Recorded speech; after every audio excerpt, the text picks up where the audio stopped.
gorilla that can spin to win is getting his combo piece today. Anji has constantly been a menace for the past season and the current one, either having fantastic rank results, being one of the top winners in all of rank, and in Vanquisher being in the top 5 in terms of win rate.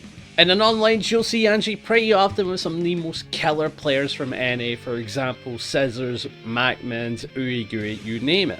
EU have their players like Cryo, for example, but we still need to wait till an offline. We still get a EU offline. I think Hessen Crash happens, so I might check that out in a bit. But these are the known players of Anji that are honestly killing it right now. In offlines, we still see the results for Anji, but we do know that we see him everywhere besides the offlines. He's not had a ton of offlines recently, so it's fair enough that we haven't seen him. The strength of Anji Mito is really iffy depending on the patch. For example, on launch he was one of the worst characters in the game, and in the previous patch he's probably at least top 10. Now, he's a menace that's really strong, about maybe top 7 in my mind, and he can really make it difficult for the top tier characters, being a very tricky character to fight. Today we'll get into why you hate fighting Anji Mito, and how we can mitigate some of the issues within the matchup. But let's get started by looking at one of his key positives, the spin. Anji's spin can be seen as more of an anti-neutral tool rather than a neutral tool. If you can use it on predictable opponents or poke strings that just make a whole lot of sense to spin, Anji's able to get in and get his offense started. It feels like BS when he gets this, I'm not even gonna lie, because with most matchups it's a back and forth poke game using dash blocking to approach or maybe something like that. But with Anji, it's a different main game in neutral completely. It's an anti-neutral tool. Instead of doing poking and dash blocking, you need to do poking and baiting.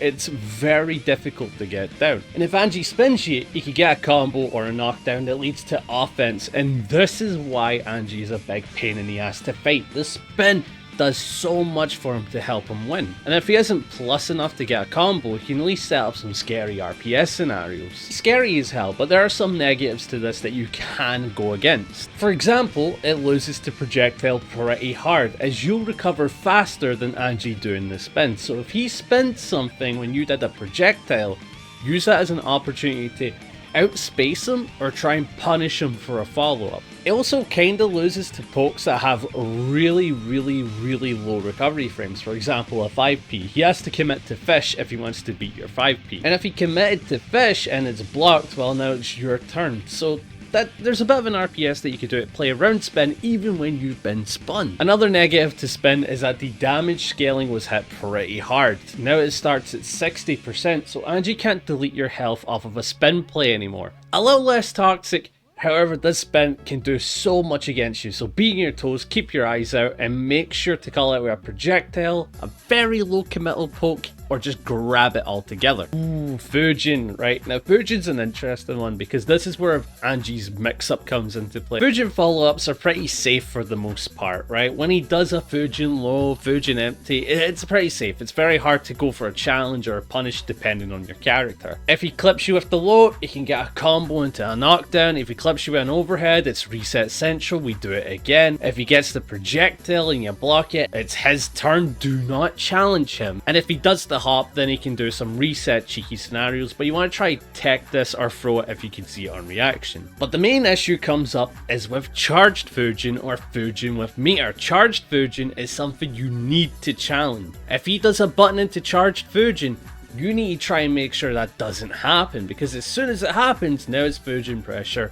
it's way scary. Low is now giga safe and a pretty decent hit, lets him do what he wants. The projectile is fantastic now, offers a ton of plus frames to do what he wants. And the hop is unreactable. You're not throwing this on reaction, you're not attacking the throw on reaction, you're not mashing it or anything.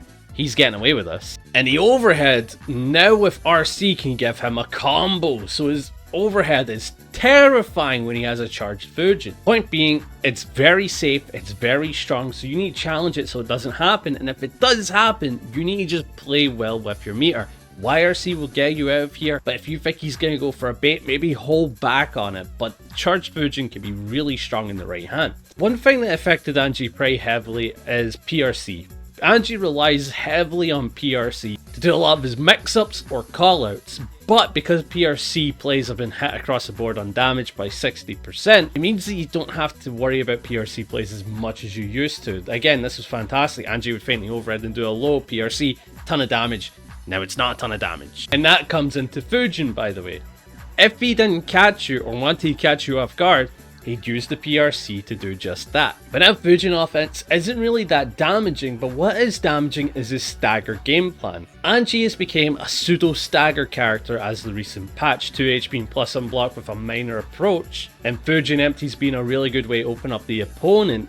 He's a bit of a stagger character now, building up that risk, and that's where a lot of his damage comes from. If he gets a counter hit when risk is high and you've been staggered to hell, he can hurt you. He's a really damaging character. If he's hitting you for Fujin mix-ups though, he's not really that damaging. He can't hurt you that much, but if he's hitting you through staggers, you've got to calm it a wee bit. You need to look for the correct and appropriate times to mash, and don't let him get away with a lot of these cheeky plays. But that's what it comes down to. His damage is high off staggers, so if he's staggering, he's looking for a hit, so try and be smart about it. Do not give him a counter hit. One reason you absolutely hate fighting Anji is that he doesn't die. Anji just does not die, and that's because he's one of the few characters in the game with 5 guts. I think there's another one, but I can't remember right now.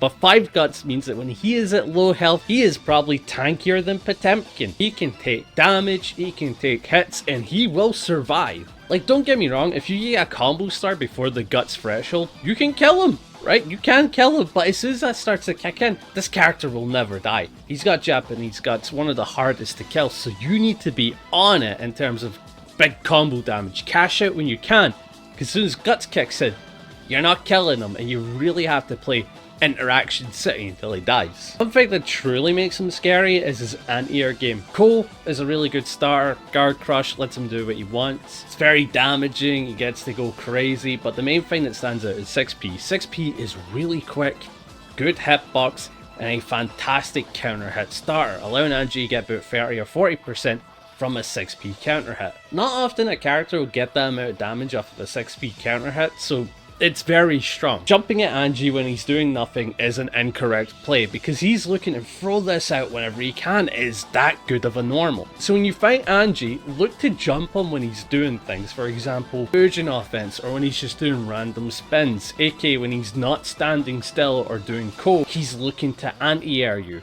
So keep it calm, wait until he does something, and when he does something, that's your avenue to jump in. Don't just jump willy-nilly in this matchup. Again, he's looking for it.